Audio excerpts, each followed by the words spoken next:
सर्वेश तड़नं हवै मंगलम। बोले त्रिकालवती में देवताओं की शुद्ध चक्र महामंडल विधान की मुल्लायक्टू चिंतामणि पार्श्वनाथ प्रधान की आचार्य भगवंत गुरुवर्षि विद्यासाई जी महाराज की परम पूज्य आचार्य भगवंत श्री चंद्रसाई जी महाराज की परम पूज्य मुनिवर्षि विनोद साई जी महाराज की परम पूज्य निर्लोक सागर जी महाराज की जय। मुनि संघ की जय। आचार्य पूज्यपाद महाराज जी ने जिनेन्द्र भगवान की भक्ति करते हुए क्या लिखा है आप सभी ध्यान से सुनेंगे। वैसे माताओं बहनों की तो विलक्षण प्रतिभा होती है, वो पूजा भी कर लेते हैं और प्रवचन भी सुन लेती है, इसलिए वो लोग पूजा कर सकती हैं और प्रवचन भी सुन सकते हैं। आप लोगों को हमारा कहना है जिन्हें भक्ति जिन्हें भक्ति जिन्हें भक्ति जिन्हें भक्ति। किसी बात को एक बार यदि कोई महाव्रती कहते हैं तो उसमें बहुत वजन होता है, ताकत होती है, पावर होता है, लेकिन सत्य महाव्रती नहीं कहा है जिन्हें भक्ति। फिर यदि दो बार कह दिया जाता है जिन्हें भक्ति तो एक के आगे एक लिख दिया समझ। अब उसका वजन 11 गुना हो गया है। कितना वजन हो गया? मतलब 11 गुनी ताकत, पावर उसमें आ गया है। फिर जिन्हें भक्ति तीन बार कह दिया हो तो उस 11 के आगे एक और लिख दो, कितना हो जाता है? 111 गुना वजन आ गया है। समझ रहे आप? मतलब वो भक्ति करके और भक्ति करने से जो पुण्य का संचय हुआ है, पुण्य का बंध हुआ है, वो आचार्य देव कहते हैं मुझे उस भक्ति की संचित पुण्य की बदले में भक्ति ही चाहिए। वो 11 गुना नहीं, 111 बार कह दिया उन्होंने कि भक्ति की है मैंने, उससे जो कुछ भी पुण्य का बंध हुआ है, संचय हुआ है, तो उस पुण्य के बदले में पुनः मैं भक्ति ही चाहता हूं। और फिर तीसरी बार कह दी, मतलब 111 बार वो बोल रहे हैं कि मुझे तो केवल जब तक मोक्ष ना मिले भगवान की भक्ति मिलती रहे, देव की सास की गुरु की भक्ति मिलती रहे। दिने भक्ति दिने दिने, संडे संडे नहीं लिखा है, अष्टमी चतुर्दशी नहीं लिखा, कब लिखा? दिने दिने। अब जब 3 बार आपने कहा और वो 108 111 बार माना गया, फिर दिने दिने कहने की क्या आवश्यकता? भक्ति मिले लेकिन प्रतिदिन मिले। ठीक है, चलो मान लिया प्रतिदिन चाहिए आपको भक्ति, सदा में अस्तु। नीचे की लाइन में क्या बोलते हैं? जो 111 बार मैंने प्रार्थना की है, निवेदन किया है, भक्ति की है, उसकी जो पुण्य संचय हुआ है, प्रतिदिन भक्ति मिले और सदा में अस्तु। अब सदा हो गए, दिने दिने 2 बार कहा तो 111 के आगे 11 और लिख दीजिए, 11,111 हो गए। अब सदा में स्तु, उसके आगे एक और जोड़ देंगे, 1,11,000। सदा में स्तु, एक और जोड़ देंगे, 11,11,11 हो गया। 3 बार कहा सदा में स्तु, सदा में स्तु, सदा में स्तु, उसके आगे एक और जोड़ते जाइए। अब 1,11,00,000 हो गया, 11,1100। भवे भवे कितनी चाहिए? एक 11 और जोड़िए उसके आगे, 1,11,11,11,11 बार। भवे भवे क्या मतलब?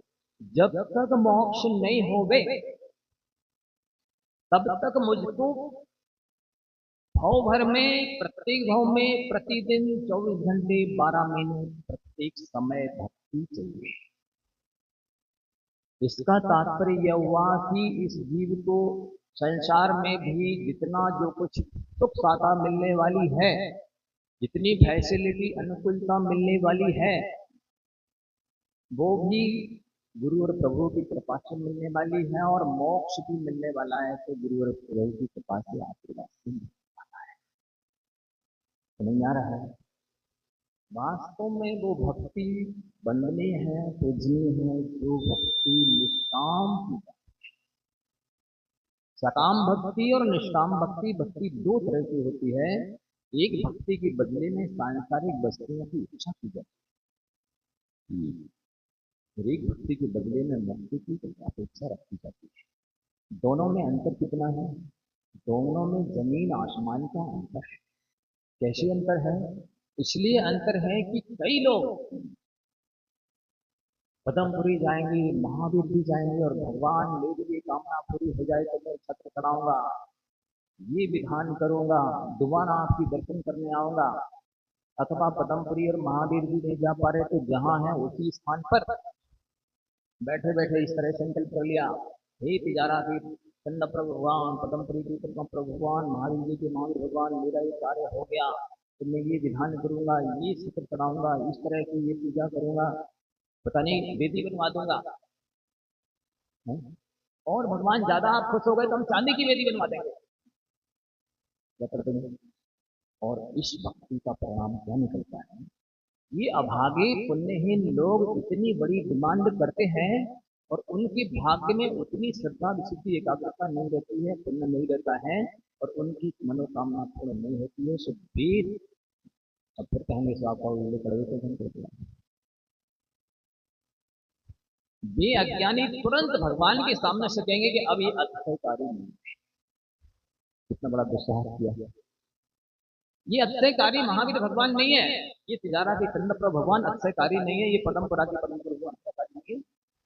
इनने ये टाइटल लगा दिया है।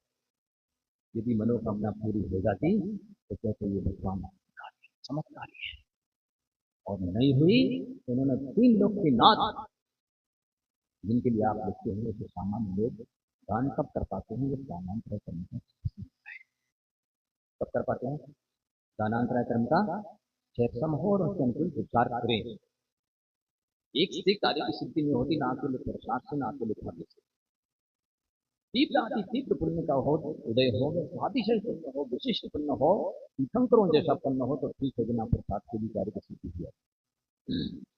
मतलब पुरुषार्थ कम कम नहीं, उन्होंने पिछले जन्म में पुरुषार्थ कर लिया है इतना ज्यादा कि अब इस जन्म में पुरुषार्थ करने की आवश्यकता नहीं है। अभी वो घर में ही नहीं आए तब भी 6 महीने पहले से रखने की वर्षा हो जाएगी, घर में आ जाएंगे तो भी रखने की वर्षा हो जाएगी। ये वर्षा उनकी पुण्य की उदय से है। तो ऐसा पुण्य तो लोगों का सबका रहता नहीं है, और बे अभागे, आप लोगों की बात अपने ऊपर लेने नहीं देते, ठीक है? ये जो सर्वे प्रवचन होते जो लोग नहीं उनके लिए हैं, और निंदा हो तो उनके लिए, आप लोगों के लिए, आप लोग आधा। तो बे अभागे क्या करते हैं? अज्ञानी मिथ्या दृष्टि दीर्घ संसारी लोग ऐसी बातें नहीं, कोई दिक्कत नहीं, भगवान की अक्षय को खत्म कर देते हैं। मतलब उनने अपने लाभांतराय कर्म का पूरी तरह क्षय कर दिया है, या ना बना दर्शन मोहिनी और अंतराय, ये 4 घाटिया कर्म कहलाते हैं। इनका क्षय होने पर भी अनंत चतुर्थ की प्राप्ति होती है, अनंत दान, अनंत दर्शन, अनंत बल, अनंत सुख। नष्ट कर दिया है, वेद दे रहे हैं, सब कुछ दे रहे हैं, महाराज हमें कहाँ सब कुछ मिल रहा है? अरे आपके लाभांतराय कर्म का क्षय होना चाहिए ना, कम मिलेगा ना। गुरुवर की पूजा करते हो, लिखते हो क्या लिखते हैं? जग को दे दी जग की निधियां, क्या बोलते हैं? दिन रात लुटाया करते हो शमशम की अविनेश्वर मणिया। अविनेश्वर शमशम की मणियां लुटा रहे और जग की निधियां जग को दे दी। तो गुरुवर ने दे दी तो प्रभुवर ने तो, और उनकी अंतराय कर्म का क्षय हो गया।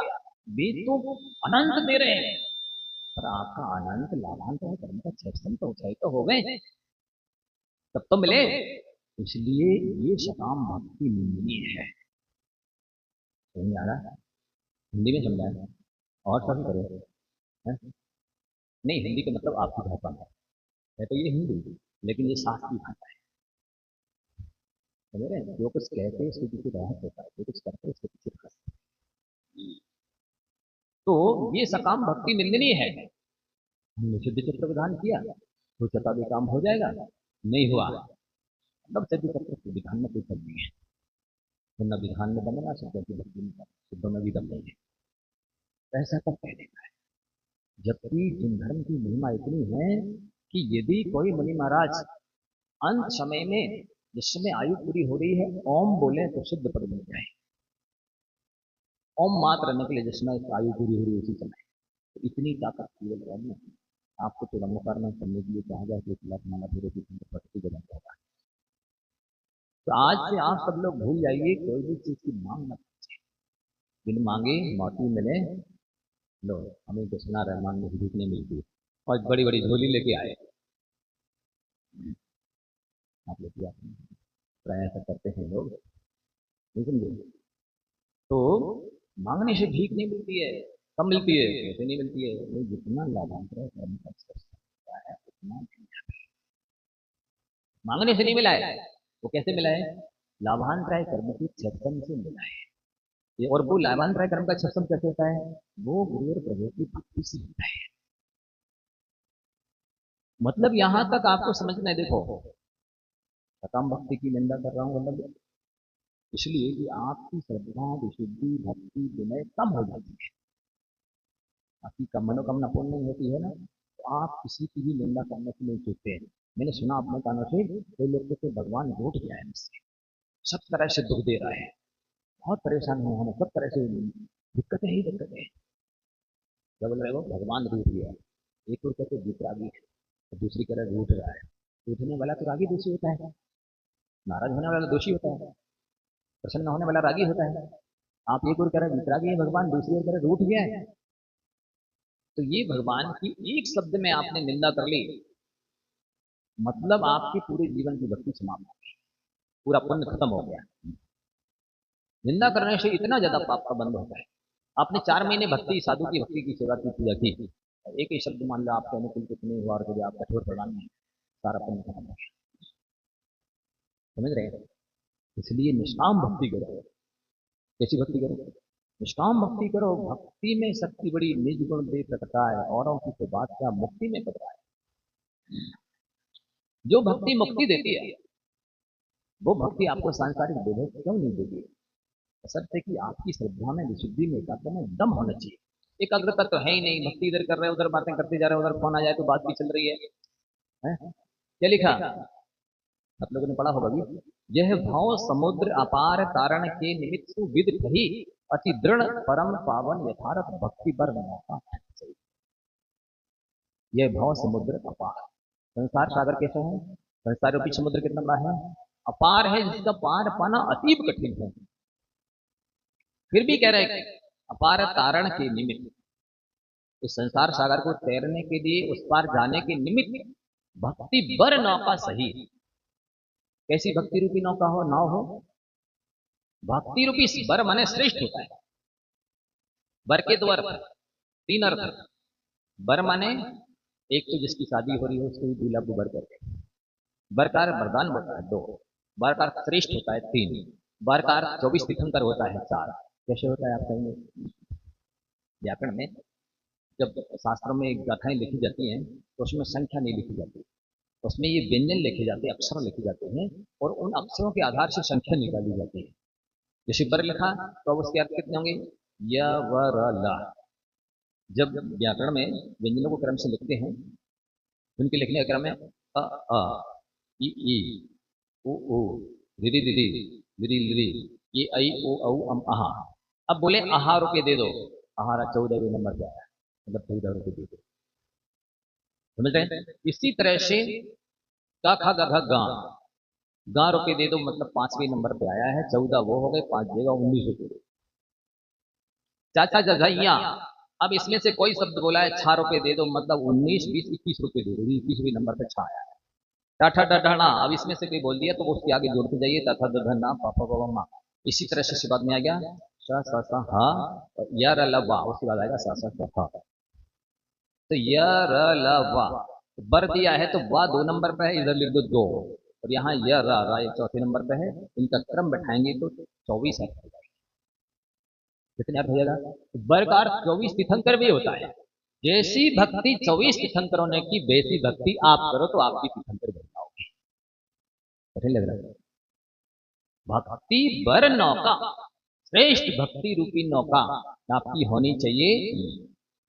जैसे उदाहरण देते हैं हनुमान ने भक्ति की, कैसी भक्ति? हनुमान ने भक्ति की जैसे, और लोग में प्रचलित है कि जैसी सबरी की जैसी भक्ति हो, और कोई जैसे मेरे तो गिरधर गोपाल मीरा जैसी भक्ति हो, ऐसी प्रभु के प्रति भक्ति हो जो शास्त्रों में लिखा है कि सिर धनंजय के पुत्र को इकलौता बेटा, वो भी 60 वर्ष की उम्र के बाद हुआ हो लगभग, और जब सेठ जी 80 की उम्र में पहुंचे, बेटा 20 साल का हुआ जवान लड़का, इकलौता पुत्र, वो भी फूल तोड़ने बगिया में गया। इधर सेठ जी अभिषेक पूजन के लिए आए हुए थे, और उस बच्चे को काले नांगों ने डस दिया।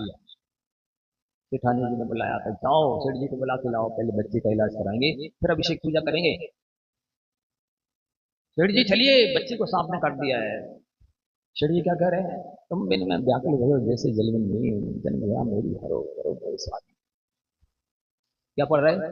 हे भगवान, मैं तो आपके बिन व्याकुल हो गया हूँ। कैसा व्याकुल हो गया हूँ? जैसे जल के अभाव में मछली छटपटाती तड़पती है, बेचैन होती है, ऐसा मैं आपकी भक्ति के लिए व्याकुल था।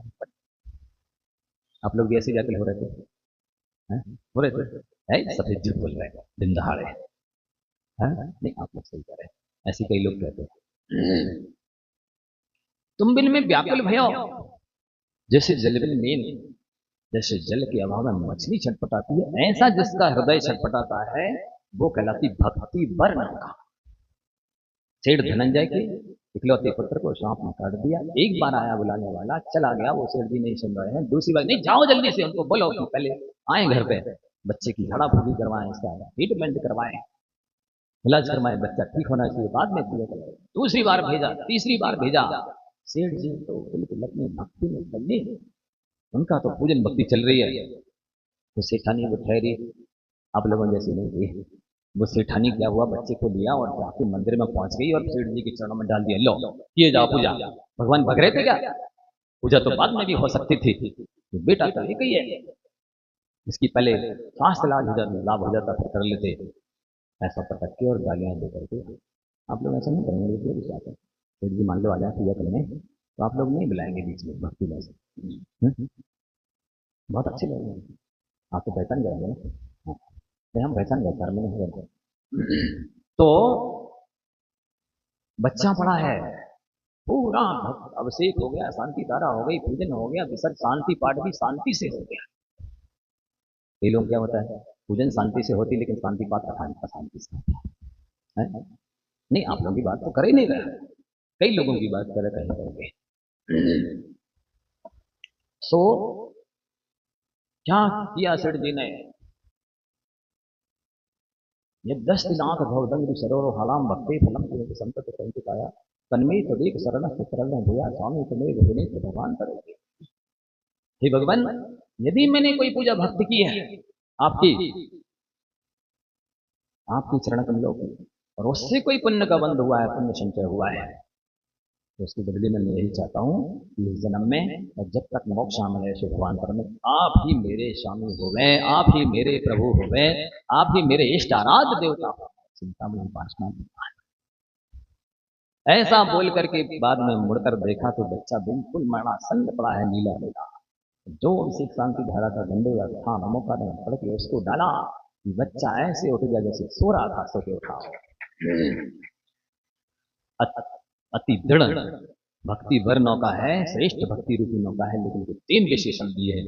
अति दृढ़, परम पावन, यथारथ। कितने विशेषण दिए? अति दृढ़, परम पावन, यथारथ। भक्ति वर नौका से बोलते कि नहीं आप लोग, यह भाव समुद्र अपार तारण के निमित्त सुविद कही अति दृढ़ परम पावन यथारथ भक्ति वर नौका से। अति दृढ़ का ये विशेषण है, दृष्टांत है कि कैसे भी विपत्ति आ जाए लेकिन भक्ति नहीं छोड़ेंगे। आदि पुराण में लिखा है कि भरत चक्रवर्ती 6 खंड के अधिपति थे। अनेक तरह के संकल्प विकल्प चिंताएं होती हैं राजाओं को भी थी, लेकिन भरत चक्रवर्ती पहले धर्म की चिंता करते थे, तो बाकी की सारी चिंताओं का समाधान अपने आप हो जाता। मतलब गधों को बाद में समझ में आता है, मनुष्यों को जल्दी समझ में आ जाता है कि तुरंत ताली बजा देते हैं। जिनको समझ में आ गया होगा उनने अवश्य ताली। क्या लिखा? धर्म की चिंता करने पर बाकी की सारी चिंताओं का समाधान अपने आप हो जाता है। ये अज्ञानी मोही संसारी प्राणी दुनिया भर की चिंताओं को दूर करते रहते हैं, धर्म को छोड़ करके। इसलिए एक चिंता दूर होती, चार गाड़ी होती। ये अति दृढ़ भक्ति नहीं है। इसलिए भी बाकी के सारे काम पहले निपटाएंगे, फिर फुर्सत मिलेगी तो मंदिर आएंगे। नहीं समझे? कब आएंगे मंदिर? फुर्सत मिलेगी तो मंदिर आएंगे।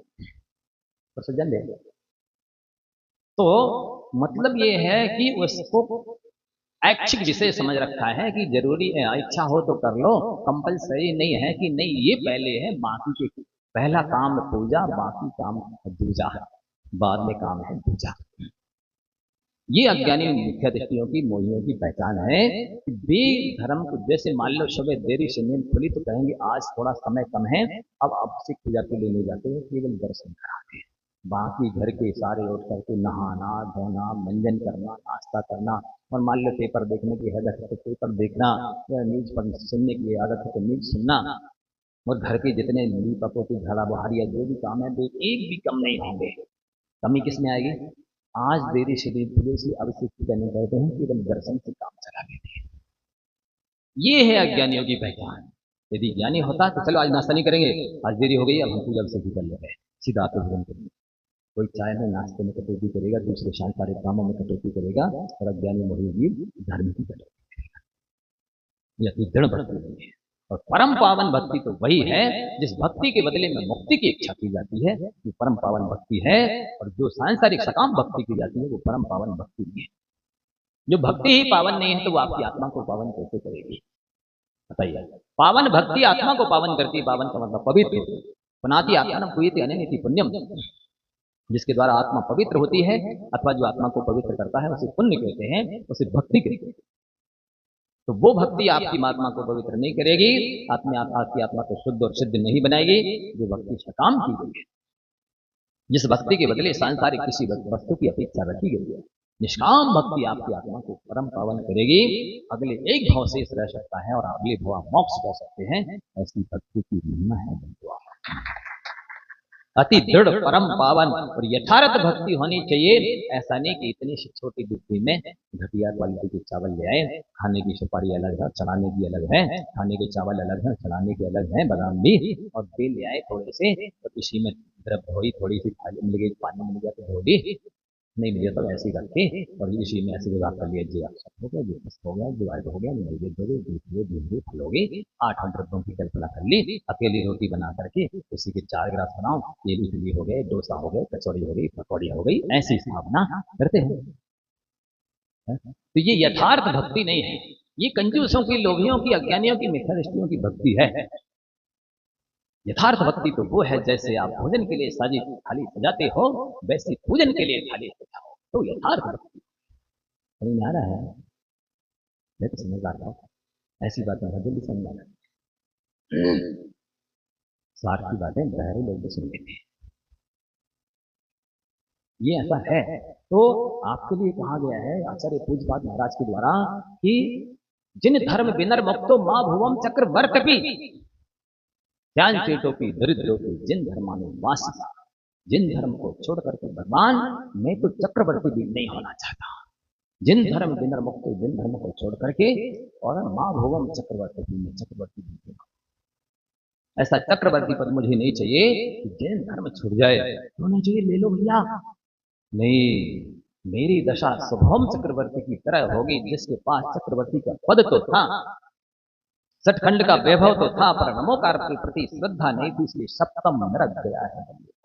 चक्रवर्ती सप्तम नरक जाए तो कितने खेद की और आश्चर्य की बात। जबकि एक ओर ये लिखा है कि 2 माली की कन्याएं रोज बगीचे में फूल लेने जाती थी और बाजार में बेचती थी, बीच में जिन मंदिर पड़ता था तो 2-2 फूल भगवान की मंदिर की वेदी पर चढ़ा के भोग दे करके चली जाती थी। और वे कन्याएं दूसरे अगले दिन फिर फूल तोड़ने गई और वहां काली नाग ने डस लिया, तो वो जो फूल चढ़ाए थे भगवान जिनेंद्र की देहली पर, उसके फल से स्वर्ग में श्रेष्ठ रिद्धिधारी देव,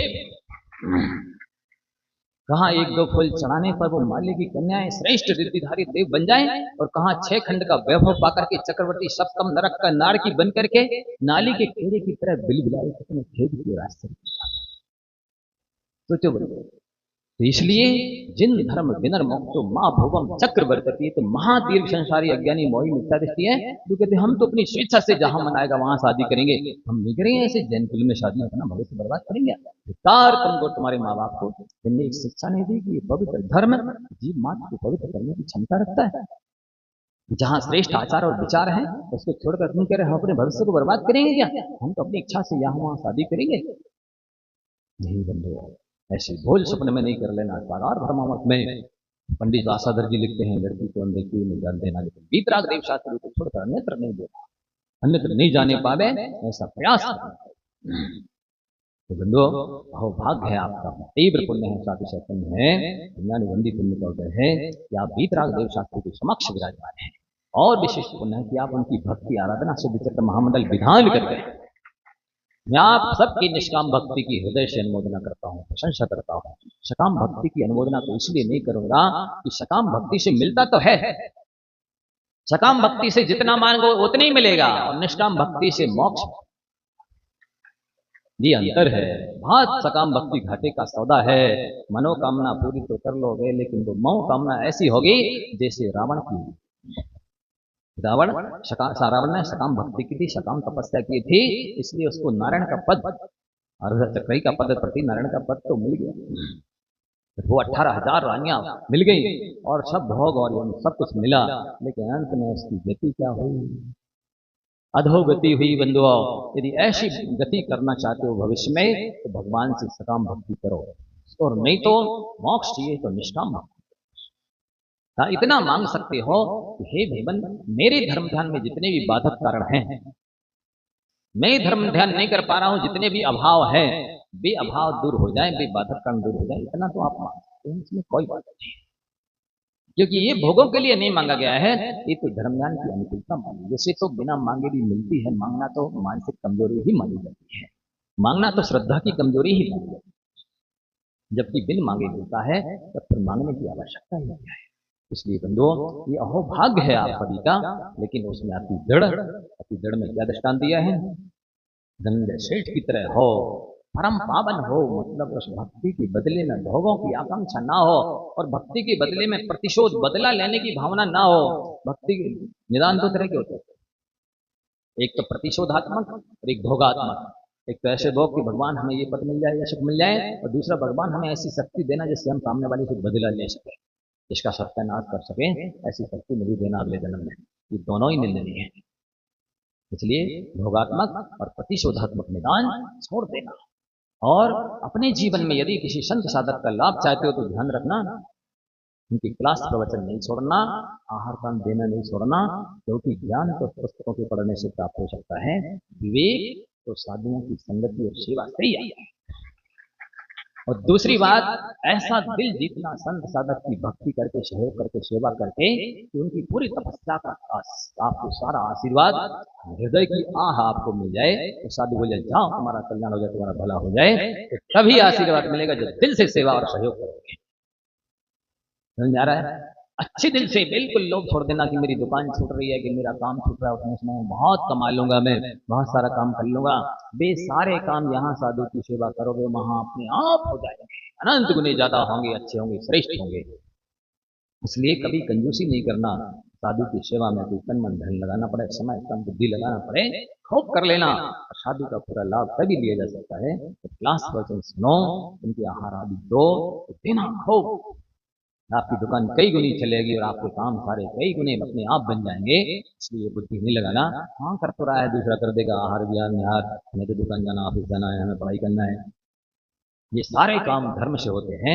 इसलिए 4 पुरुषार्थों के पहले धर्म, अर्थ, काम, मोक्ष पुरुषार्थ जो हैं, धर्म को पहले रखा है।